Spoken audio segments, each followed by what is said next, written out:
네, 시청자 여러분 안녕하십니까. 주상전화, 주식상담 전화 한 주의 마지막 금요일에 인사드립니다. 진행의 권재은입니다.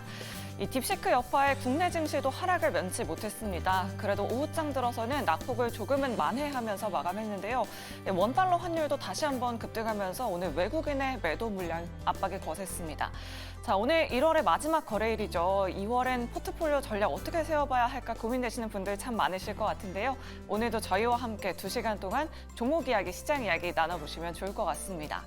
특히나 이런 종목 가지고 계신 분들 저희한테 지금 빠르게 연락 주시면 되는데요. 오늘 전력기기 관련주 안에서 급락한 종목들 참 많았습니다.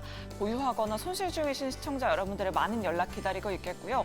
반면에 로봇 기업들은 오늘 두 자릿수대 급등한 종목들 참 많았죠. 하지만 여전히 손실 중이다 하신 여러분들 02-2000-4919번으로 지금 바로 연락 주시면 되고요. 또 샵 2034 문자 메시지 유튜브 채팅창에 고민되시는 종목명, 매수가 비중 남겨주시면 됩니다.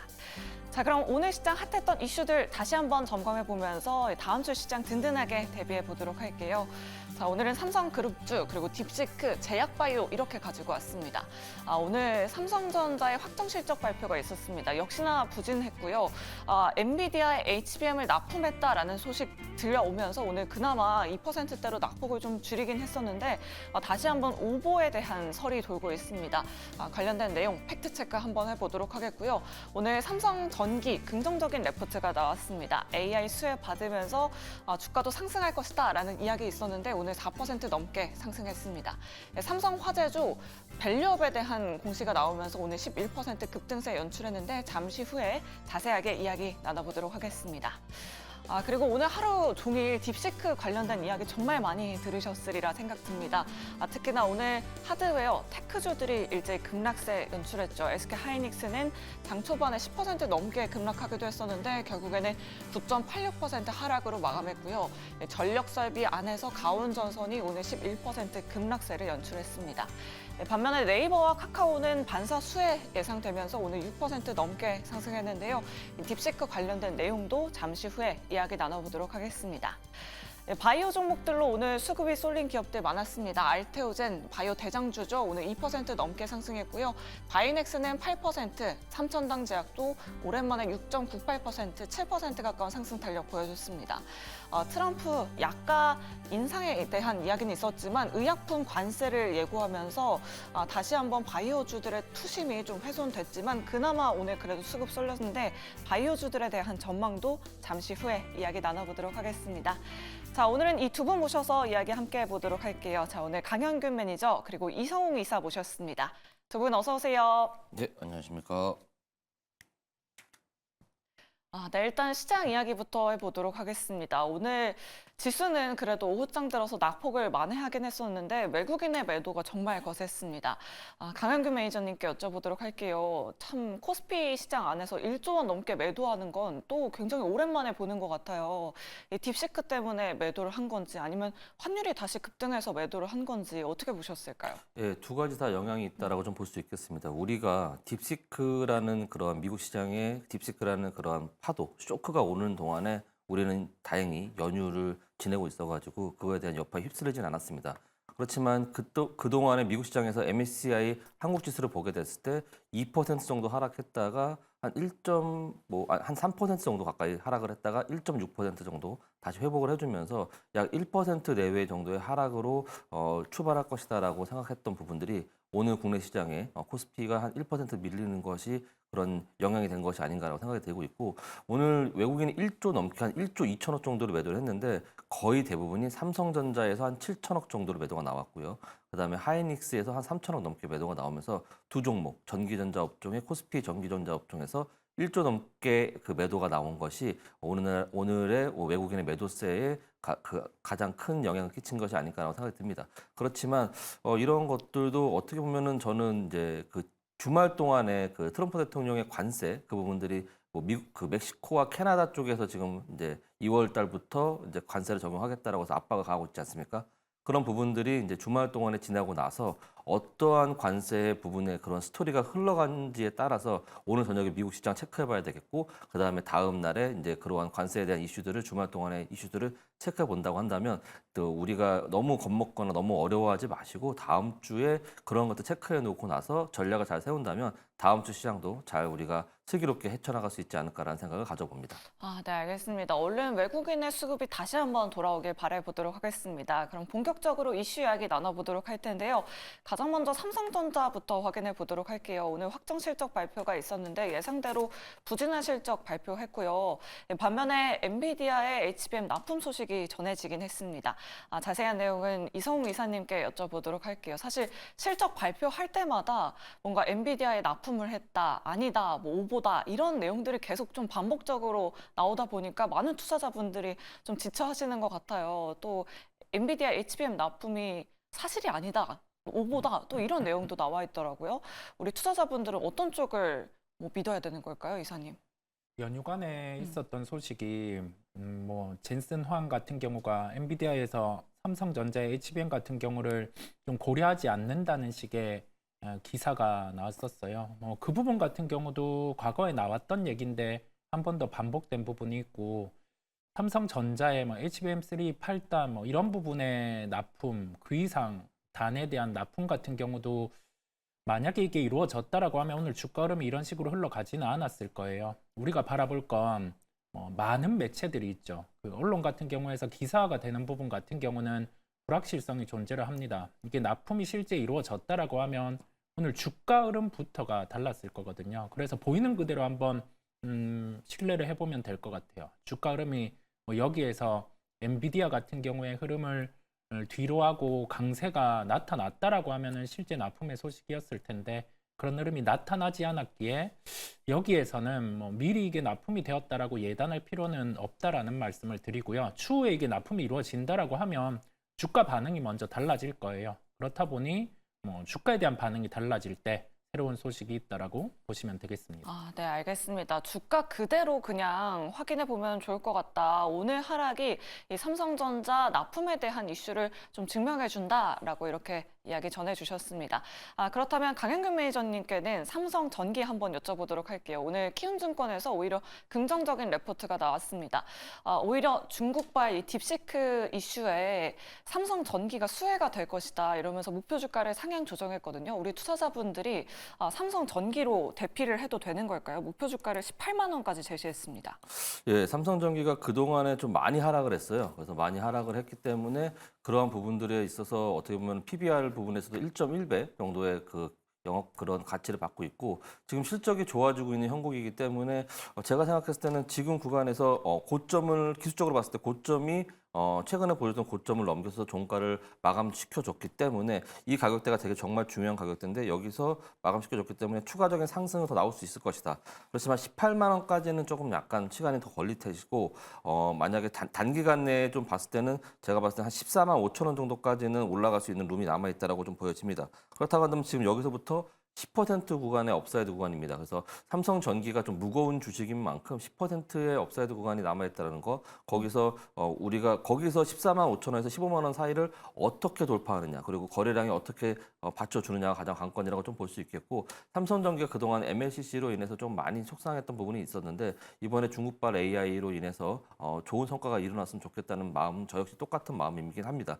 그렇지만 지금까지 많이 주가가 하락했다가 바닥에서 올라오는 것만큼 다이내믹하게 18만 원까지 올라가기에는 시간이 좀 걸린다. 그러니까 지금 바닥을 다지고서 턴 어라운드 하는 추세 전환하는 초입은 맞습니다. 그렇지만 거기까지 다시 18만 원까지 올라가기에는 시간적인 그런 소요가 많이 걸리기 때문에 여러분들이 너무 큰 기대감을 갖기보다는 그래 추세가 전환돼서 올라갈 수는 있겠구나라는 그 정도의 생각, 그 정도의 마음으로 접근하시면 어떻겠냐라는 생각을 말씀드리겠습니다. 네, 알겠습니다. 삼성전기 중국 AI의 최대 수혜주다라는 레포트가 나오면서 목표 주가 18만 원 레포트까지 나왔는데요. 강현균 매니저님은 약간 보수적으로 접근해보자라고 이렇게 의견 남겨주셨습니다.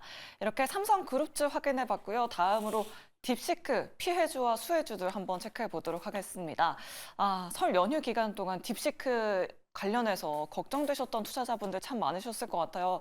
이성웅 이사님께 여쭤보도록 하겠습니다.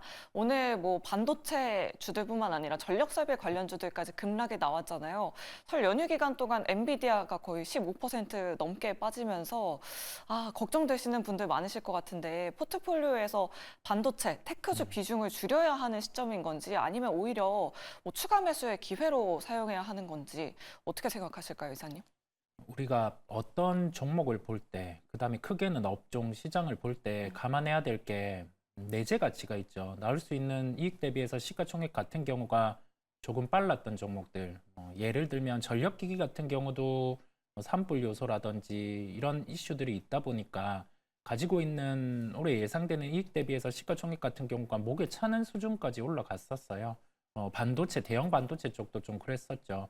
그렇다 보니까 이게 어찌 보면 조정의 빌미가 되었을 때는 뭐 고점 대비해서 한 10%이 정도는 기본적으로 조정이 나올 수 있는 상황이었어요. 그러면 우리가 바라볼 게 여기에서 가격 조정이 나온다라고 해서 무작정 접근을 할 게 아니라 아까 제가 처음에 말씀드린 부분 시장이 보이는 그대로를 받아들이자라는 말씀을 드려봤어요.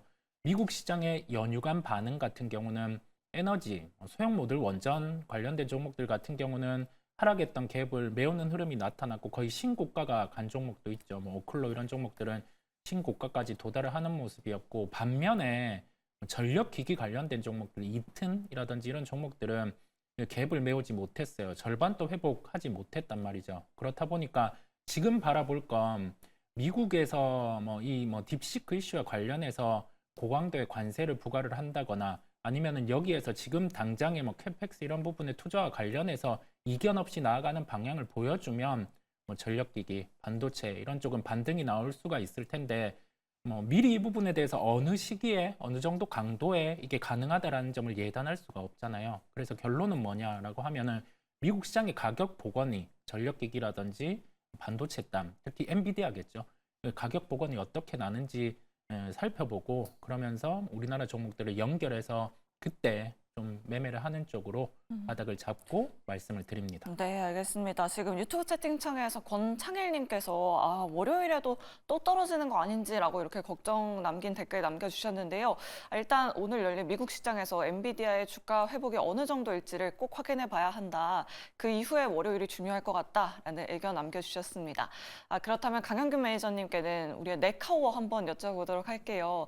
우리도 할 수 있다라는 분위기가 좀 형성돼가고 있는 것 같긴 한데 메타의 블라인드 게시글에서는 메타 임원의 연봉으로 딥시크를 만들었다 이런 자조적인 글도 올라오고 있다라고 해요. 네이버, 카카오가 정말 그 딥시크 같은 그런 저비용의 AI를 만들 수 있는 걸까요, 매니저님? 예, 저는 충분히 가능하다라고 봅니다. 처음에 이제 오픈 AI가 만들고 많은 빅테크 기업 쪽에서 AI 관련된 이제 그러한 채팅 그런 AI 그런 오픈 서비스를 만들었는데 그런 부분들에 이제 지금은 시간이 많이 지났고 기술이 많이 오픈되었습니다. 그래서 오픈 소스가 되면서 그런 걸로 인해서 물론 여전히 많은 연구 개발비가 들긴 하지만 초기에 들었던 비용보다는 훨씬 더 저렴한 그러한 연구 개발비가 들어갈 것입니다. 그래서 저는 딥시크가 지금 말하고 있는 자기네가 말하고 있는 그런 저가의 한 600만 불 정도 그 정도 들어갔다는 그런 비용의 그러한 딥시크의 개발 비용은 무엇인가 많은 부분들이 조금 숨겨져 있는 부분도 있겠지만 그 부분이 숨겨져 있다 하더라도 처음에 개발했던 것보다는 많은 저렴한 금액으로 인해서 만들 수 있다라고 좀 보여지고 우리나라 기술력 네이버나 카카오에서도 충분하게 그 조금만 더 투자를 하고 노력을 한다고 한다면 단시간 내에 지금 오픈 AI나 다른 데보다 들었던 비용보다는 훨씬 더 저렴한 비용으로 그러한 AI 플랫폼을 만들 수 있지 않을까라는 생각을 가져보긴 합니다. 네, 알겠습니다. 네이버, 카카오 충분히 딥시크 같은 AI 가능하다, 계속해서 관심이 필요하다라는 의견까지 잘 들어봤습니다. 이렇게 딥시크 수혜주들과 피해주들 확인해봤고요. 바이오 섹터 마지막으로 점검해 보도록 하겠습니다. 오늘 반도체가 빠지니 제약바이오로 수급이 다시 몰려가는 모습이었습니다. 오랜만에 또 상승했었던 종목들 참 많았는데요. 이성웅 이사님께 좀 자세하게 여쭤보도록 할게요. 또 트럼프 대통령이 의약품에게도 관세를 매기겠다 이런 내용의 기사가 나왔어요. 사실 트럼프는 약가 인하 관련해서 우리 국내 기업들이 좀 수혜를 받을 것으로 예상하고 있기도 하고 뭐 미중 갈등 관련해서도 바이오 섹터는 수혜를 받을 것이다라고 예상하고 있는데 제약 바이오 수출에 좀 문제가 생기는 거 아닌가 하는 투자자분들도 계실 것 같은데 어떻게 생각하실까요? 우리가 미국의 관세의 목적을 생각해 볼 필요가 있습니다. 이 관세, 제약바이오에 관련된 부분은 중국을 타겟으로 진행이 되는 거고요. 중국의 제약바이오, 그다음에 우리가 좀 시간을 끌어왔던 뭐 생물보안법 이런 쪽까지 연결해서 생각을 해볼 수가 있겠습니다. 그러면 우리나라로 와서 생각해 볼 점은 단독적으로 우리나라에서 제약바이오 제품 같은 경우를 미국에 수출하는 경우는 극히 적습니다. 미국과 협업해서 로열티 계약을 맺고 사업을 진행하는 경우가 많다 보니까 이 뭐 부분과 관련해서는 이슈는 비껴간다라고 할 수가 있고요. 쉽게 생각을 하면 우리가 조선 같은 경우가 미국에서 조금은 좀 약간은 떨어져 있는 사업이다 보니까 우리나라 협업해서 진행을 하는 것처럼 미국의 그 제약 바이오, 특히 바이오사와 우리나라 같은 경우는 윈윈하는 관계죠. 뭐 로열티 계약, 그 다음에 나머지 뭐 물질에 대한 부분의 계약권 이런 부분에 진행이 되고 있는 기업들, 그 다음에 자체적으로 뭐 기술 수출 이게 가능한 구조를 갖춘 기업들이죠. 그런 기업들 같은 경우는 오늘 주가가 좀 달랐을 거예요. 그렇다 보니 결론은 중국의 타겟으로 미국에서는 이제 뭐 관세와 관련된 부분의 진행 이게 존재를 하다 보니까 이를 통해서 우리나라 제약바이오 같은 경우를 뭐 매도해서 보지 않는다. 이 관점은 아니라는 말씀을 드립니다. 네, 알겠습니다. 그럼 강윤규 매니저님 의견도 궁금해요. 사실 주도락 코너에서 바이오 종목 많이 소개해 주셨고 수익도 굉장히 많이 났었잖아요. 만약에 지금 바이오 섹터를 본다면 딥시크 관련해서 좀 영향을 안 받을 수 있을 만한 바이오 섹터를 본다면 어떤 종목을 좀 고르는 게 좋을까요, 매니저님? 영향을 안 받을 수 있다라고 하는 건 조금 힘들 것 같고요. 왜냐하면은 그 딥시크로 인해서 지금 시장이 힘든 건 맞지만 거기다 관세까지 포함돼서 딥시크하고 이렇게 이제 믹싱이 돼가지고 블렌딩 돼가지고 지수가 움직일 것 같거든요. 그래서 관세 그런 부분들을 좀 피해가긴 좀 힘들겠지만 그렇지만 관세 부분에서도 조금 힘들게 이렇게 그런 자세를 잡을 수 있습니다. 그렇지만 그 이후에 생물보안법이 이제 2월 달 안에 또 다시 실행될 수가 있습니다. 그런 것들에 대한 기대감 그리고 라이센스 아웃 에로에 대한 기대감도 있는 종목들로 봤을 때 작년에 가장 핫했던 테마 바이오의 테마가 이제 위고비 그 비만 치료제 위고비 쪽 관련된 테마라고 한다면 올해는 저는 이제 레켄비라고 해서 이제 알츠하이머 쪽에 관련된 테마가 형성되지 않을까라고 생각이 들어서 ABL 바이오가 오늘도 좀 많이 상승을 했는데 ABL 바이오 쪽을 좀 주목해서 좀 보시면 좋을 것 같고 그 외에 조금 전에 말씀하셨던 것처럼 시장에서 주목을 하고 있느냐가 좀 중요한 건데 최근에 제가 봤을 때 시장에서 기관이 순매수를 꾸준하게 해준 종목이 잘 올라가더라. 그래서 최근에 수급의 트렌드는 기관이다라는 걸 명심하시고 기관이 잘 매수한 종목 중에 하나가 ABL 바이오, 그 다음에 최근에 6거래일 연속 상승했던 알테오젠 그리고 리가켄 바이오 이렇게 세 종목이 제가 봤을 때는 2월 달부터 상반기에 가장 핫할 수 있는 바이오 섹터 중에 3대장이지 않을까라고 생각이 듭니다. 네, 알겠습니다. 지금 즐기면서 살자 천사유홍님께서 유튜브 채팅창에 바이오 화이팅이라고 이렇게 남겨주셨는데 강윤규 매니저님이 말씀해주신 바이오 3대장 계속해서 눈여겨보시면 좋을 것 같습니다. 자, 이렇게 오늘 시장 핫했던 이슈들 점검해봤고요. 여러분들 종목 고민 굉장히 많이 보내주고 계십니다. 주상전화 종목 상담 본격적으로 출발합니다.